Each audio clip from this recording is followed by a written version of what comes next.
ನಮಸ್ಕಾರ ಸ್ನೇಹಿತರೆ, live Karnataka YouTube ಚಾನಲ್ಗೆ ಸ್ವಾಗತ. ಇದೀಗ ಗೃಹಲಕ್ಷ್ಮಿ ಯೋಜನೆಯ ಬಗ್ಗೆ ಒಂದು ಅಧಿಕೃತ ಅಪ್ಡೇಟ್ ಬಂದಿದ್ದು, ನಾಳೆ ಮಧ್ಯಾಹ್ನ 4 ಗಂಟೆಗೆ ಈ 12 ಜಿಲ್ಲೆಗಳಿಗೆ ಹಣ ಕ್ರೆಡಿಟ್ ಆಗುತ್ತೆ ಅನ್ನೋ ಸುದ್ದಿ ಬಂದಿದೆ. ಸರ್ಕಾರ ಈಗ ಪಾವತಿ ಪಟ್ಟಿ ಫೈನಲ್ ಮಾಡಿದೆ ಅನ್ನೋ ಅಧಿಕೃತ ಮಾಹಿತಿ ಕೂಡ ಬಂದಿದೆ. ಆದ್ರೆ ಕೆಲವರಿಗೆ ಹಣ ಬಾರದಿದ್ದರೆ ಅದಕ್ಕೂ ಕೂಡ ಒಂದು ಪ್ರಮುಖ ಕಾರಣ ಇದೆಯಂತೆ. ಹಾಗಿದ್ರೆ ಯಾವ ಜಿಲ್ಲೆಗಳಿಗೆ ಹಣ ಸಿಗುತ್ತೆ ಮತ್ತೆ ಯಾಕೆ ಕೆಲವರಿಗೆ ವಿಳಂಬ ಆಗುತ್ತೆ ಅನ್ನೋದನ್ನ ವಿಡಿಯೋದಲ್ಲಿ ಪೂರ್ತಿಯಾಗಿ ಹೇಳ್ತೇನೆ. ಅದಕ್ಕೂ ಮುಂಚೆ ಇನ್ನಷ್ಟು ಇಂಥ ವಿಡಿಯೋಗಳಿಗಾಗಿ ನಮ್ಮ ಚಾನಲ್ ಅನ್ನ ಸಬ್ಸ್ಕ್ರೈಬ್ ಮಾಡ್ಕೊಳ್ಳಿ. ಹೌದು, ಇತ್ತೀಚಿನ ಅಪ್ಡೇಟ್ ಪ್ರಕಾರ ಗೃಹಲಕ್ಷ್ಮಿ ಯೋಜನೆಯ ಈ ಹಂತದ ಪಾವತಿಗೆ ಸಂಬಂಧಿಸಿದಂತೆ ಸರ್ಕಾರವು ಅಂತಿಮ ಪಟ್ಟಿಯನ್ನ ಪ್ರಕಟಿಸಿದೆ. ಪಾವತಿ ಕ್ರೆಡಿಟ್ ಪ್ರಕ್ರಿಯೆ ನಾಳೆ ಮಧ್ಯಾಹ್ನ 4 ಗಂಟೆಯಿಂದ ಪ್ರಾರಂಭವಾಗಲಿದ್ದು, ಮೊದಲು ಈ ಜಿಲ್ಲೆಗಳಿಗೆ ಹಣ ಸೇರುವ ಸಾಧ್ಯತೆ ಹೆಚ್ಚು ಎಂದು ಅಧಿಕೃತ ಮೂಲಗಳು ಹೇಳಿವೆ.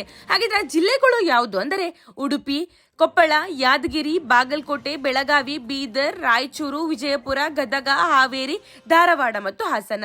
ಈ ಎಲ್ಲ ಜಿಲ್ಲೆಗಳಿಗೆ ನಾಳೆ ಮಧ್ಯಾಹ್ನ 4 ಗಂಟೆಯಿಂದ ಪಾವತಿ ಪ್ರಕ್ರಿಯೆ ಪ್ರಾರಂಭವಾಗುತ್ತೆ. ಒಂದು ವೇಳೆ ನಿಮಗೆ ಹಣ ಕ್ರೆಡಿಟ್ ಆಗದೇ ಇದ್ದರೆ ಅದು ಬ್ಯಾಂಕ್ ಸರ್ವರ್ ಅಥವಾ ಡಿಬಿಟಿ ಪ್ರಕ್ರಿಯೆಯ ತಾಂತ್ರಿಕ ವಿಳಂಬ ಅಂತ ಸರ್ಕಾರ ಹೇಳಿದೆ. ನಿಮಗೆ ಈ ಮಾಹಿತಿಯ ಬಗ್ಗೆ ಏನನಿಸ್ತು ಅಂತ ಕಾಮೆಂಟ್ ನಲ್ಲಿ ತಿಳಿಸಿ ಮತ್ತು ಇನ್ನಷ್ಟು ಇಂತಹ ವಿಡಿಯೋಗಳಿಗಾಗಿ ನಮ್ಮ ಚಾನಲ್ ಅನ್ನು ಸಬ್ಸ್ಕ್ರೈಬ್ ಮಾಡ್ಕೊಳ್ಳಿ. ಧನ್ಯವಾದಗಳು.